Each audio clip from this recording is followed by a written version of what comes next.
Gold up 18 bucks, too. They're both moving up. Senate blocked the Democratic proposal to rid tax breaks for big oil companies. Proposal backed by Majority Leader Harry Reid would have eliminated $21 billion in tax breaks over 10 years. Check out the big 5 oil company profits, or stocks, rather. Profits totaled $36 billion in the first quarter. Should they be allowed to pocket your money when gas prices are hovering near $4? Ed Rendell, former governor of Pennsylvania. Johnny Isakson, senator from Georgia. Gentlemen, good morning. Good morning, Mark. I'll start with Governor Rendell. Is it right to peel back those tax benefits? Of course it is. Ask me a tough one. These guys just made $36 billion of profit in one quarter. They would lose $2.1 billion subsidies for an entire year. That's across the entire industry. It's ludicrous for them to contend that it would raise prices at the pump or lose jobs. But I will say this. I don't think this is the way we should do business in Washington. Taking away the subsidies should be part of our deficit reduction plan that the president and the Congress should sit down and do. What the Republicans want to do, expand drilling, that should be part of a comprehensive energy bill.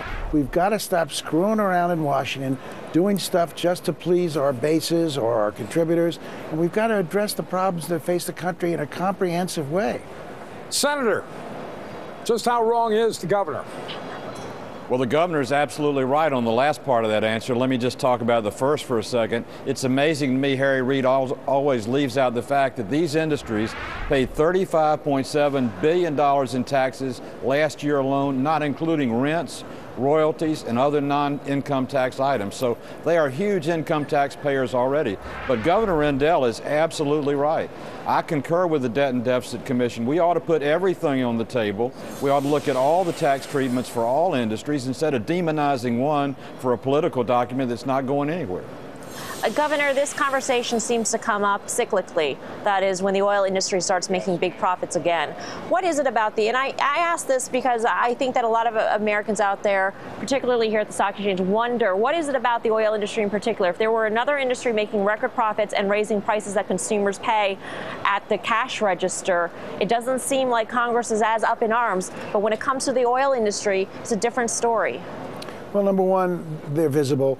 Number two, the profits are almost bordering on obscene. If you look at the top 3 corporate profits in any one year in the history of the world, guess who's first, second, and third? Melissa, do you know? But they're the biggest companies in the world as well. Question. So on an absolute number, Exxon Governor, is the number one in terms of profit. Big companies often don't make a lot of profit. You guys know that. You're financial experts. Exxon is the last 3 years made the first, second, and third greatest profits in the history of the world. Okay, so you've got a problem with capitalism. No, I've got a problem with people paying their fair share. Do you know Exxon paid no corporate income tax last year in America, paid $15 billion in taxes in other countries, in income taxes? All right. Senator, what about that? Well, good point. It's a good point, but it's an isolated point. They paid billions of dollars in royalties, excise fees, severance taxes. Governor Rendell was governor of a state that's big in energy, but it's coal and not petroleum. He understands excise taxes and the other things that go into government. To demonize making a profit in the greatest free enterprise system in the world is just dead wrong. Governor Rendell needs to go back where he started in the first answer. Let's put everything on the table. I agree with that. Let's have shared sacrifice. Let's get our heads together rather than try and demonize each other. I agree with that. That's absolutely right, guys.